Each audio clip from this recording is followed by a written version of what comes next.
A big hello to my YouTube family. Welcome to Diva Classes. This is Divya Vadvani, your English teacher. Today we'll be doing the prepositions of 2018 and 19 previous year papers of class 12 ISC. Okay, this is a part of phrasal verbs. The third part, we have already done 2020 wala question paper in a part of phrasal verbs. Now we'll be doing the 18 and the 19 part. 2018 and 2019. Okay. The first question in this is, now these are the meanings that I have written so that आप जब इसको पढ़ोगे तो आपको वो चीज दिमाग में बैठ जाए. और answers now I will write. After his parents died in a car accident, his uncle looked after him. Looked after him क्या होता है कि किसी का इंसान की भी टेक केयर करना, मतलब उसका ख्याल रखना. ओके, नेक्स्ट इज, अब इसको याद रख लो कि इसका जो लुक आफ्टर होता है इसका क्या मतलब होता है कि when ever any such question comes तो आपको पता होना चाहिए कि अगर मतलब देखो सेंटेंस ही पढ़ो उसमें समझ में आ जाएगा कि आफ्टर हिज पेरेंट्स डाइड तो उसके अंकल ने ही उसका ध्यान रखा होगा. That is look after. Then next is the chairman says that he will look dash their complaint, तो it will be look into their complaint. Look into their complaints means कि हमको जो भी complaints आई हैं हम उनके ऊपर investigate करेंगे, छानबीन करेंगे. Next, the soldiers laid dash their lives defending their country. अब dash their lives means to lay down their lives. अपनी life को छोड़ करके वो अपनी country को defend कर रहे थे. और lay down means to put down something, किसी चीज को गिव अप कर देना, किसी चीज को असाइड कर देना कि मुझे अपनी जान प्यारी नहीं है. Then next, I was laid dash for 3 weeks with a broken leg. तो it will be laid up for 3 weeks with a broken leg, that is forced to stay in bed. Okay, क्योंकि my leg was broken and it was actually broken. I had an injury recently when you people were giving your half yearlies. Then this book runs dash 150 pages. Okay, तो it will be this books run. अब ये वाला हमको देखना पड़ेगा. Fifth वाला of 2018 runs into का क्या मतलब है यहाँ पर? सी into means कि एक लेवल तक कितना लंबी ये किताब है. तो this book runs into 150 pages. Then 6 वाला is the program ran for 6 hours. कितने लंबे समय तक? 6 घंटे तक वो चला. Next, the ailing company. Ailing means जो बहुत ही पुअर हेल्थ में हो. पुअर हेल्थ मतलब उसको फीवर नहीं हुआ है. पुअर हेल्थ मीन्स कि वो जो सिक इंडस्ट्री है, it is facing some sort of loss. तो the ailing company was taken over by the government. Now this you can understand on your own only. बहुत simple चीज है.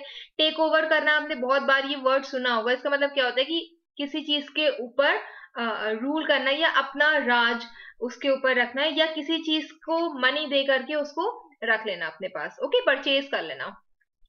Then 8, he takes dash his grandfather. Takes dash. Now again I have to see this. This is 8th one. Takes after 2018. yes, takes after means क्या होता है? किसी चीज को resemble करना, कि मतलब हम एज अ डॉटर तो I look like my father और माई मदर, तो that is resemble a parent. He takes after his grandfather. एक और इसका मतलब हो सकता है कि जैसे कोई बिजनेस वो कर रहे हो तो हम भी उन्हीं का ही बिजनेस जो है वो उनके आफ्टर मैं उस चीज को देखभाल कर रहा हूँ या असेंड कर रहा हूँ किसी का throne.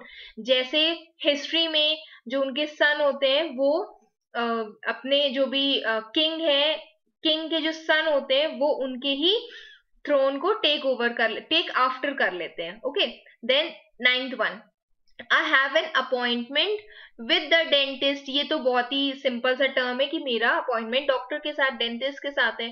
Then 10th one, the best candidate should be appointed to the post. To the post means उसको वहां पर डेजिग्नेट करना है हमें. Okay, then after this we will be doing 2019 का the first part is fill in the blanks with a suitable word and you don't have to write the sentences. She turned dash the offer to work in a factory. ये वाला एक और बार हमने phrasal verbs में करा है. This is turned down. Turned down means क्या होता है कि आप किसी भी ऑफर को रिजेक्ट कर रहे हो. ओके, उसके बाद और ये जो है ये प्रीवियस ईयर के ही पेपर है जिसके आंसर्स भी मैंने काउंसिल की वेबसाइट से ही लिए हैं, तो don't question on this. To everyone's surprise, he turned dash the party. Turned up at the party मतलब कोई इंसान जो अचानक से अपीयर कर गया हो या अराइव कर गया हो, आ गया हो वहां पर. एवरीवन वाज सरप्राइज क्योंकि लोगों को लगा कि वो नहीं आएगा. Then he broke dash in the middle of his speech at the function. Now he broke down. Broke down means होता है कि जब आप suddenly अपने कोई भी पेन को, अपने कोई भी ग्रीफ को, दर्द को बाहर निकाल देते हो, तो that is he broke down in the middle of his speech at the function. He suddenly became sad. Then the burglars broke into the house. Into the house in the sense कि कोई भी इंसान चुपके से enter कर रहा है, is entering for the purpose of theft. Okay, that means he is not allowed, and then too he is entering. Next is fifth one. He agreed to carry out the manager's orders. Manager के order को carry out करना. Okay, मतलब carry out करना means perform a task करना. That if I give you some homework, you have to carry out that particular task.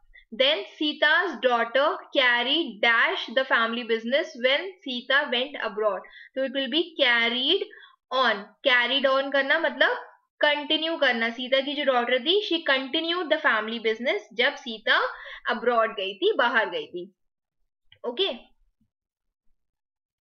Then next 2019 का next वाला 7th point is he ran dash from home at the age of 10. अब this you know, अगर 10 साल की उम्र में वो कहीं गया है तो वो भाग ही गया है, तो he ran away from home. Okay, ran to the home नहीं, then ran up to the home नहीं, कुछ भी नहीं, it will be ran away.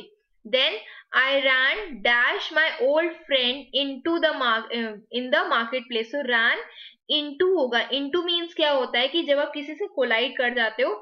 This is 2019 8th one. Yes, this will be into. Okay, then next is her aunt looks dash her aging parents. Again, take care का क्या मतलब था? Take care था, it would be look after. Okay, एक मिनट, spelling error. तो it will be looks after, ख्याल रखना या ध्यान रखना. Then last, the principal looks dash the matter of complain from teachers and students. So the principal will look into matters of complaint. Again, into means क्या होता है? Investigate करना. अब एक चीज आप notice करोगे कि वही सेम चीजें, ब्रोक हो गया, टर्न हो गया, रैन हो गया, लुक हो गया, बार बार वही चीजें घूम करके आती हैं. तो just keep practising the verbs जितने भी हो रहे हैं, जितने मेरे पास अवेलेबल पेपर्स होंगे, like I have done this 2019, 2018, 2020. Okay, transformation और प्रेपोजिशन ही सबसे ज्यादा डिफिकल्ट चीजें होती हैं. ये जो इसके बाद वाली एक्सरसाइज होती है, दिस इज कंपैरेटिवली इजियर. ये आपका टेंसेस वाला पार्ट होता है. तो एक आध वीडियो में I will make you do this also. तब तक इसको प्रैक्टिस करो and keep practising these verbs continuously. बार बार उसको प्रैक्टिस करो, तो it will be easier for you all to prepare for it. Okay, till then keep preparing for your exams, now for your boards and for your pre-boards if still they are going on, and just be your best. Thank you.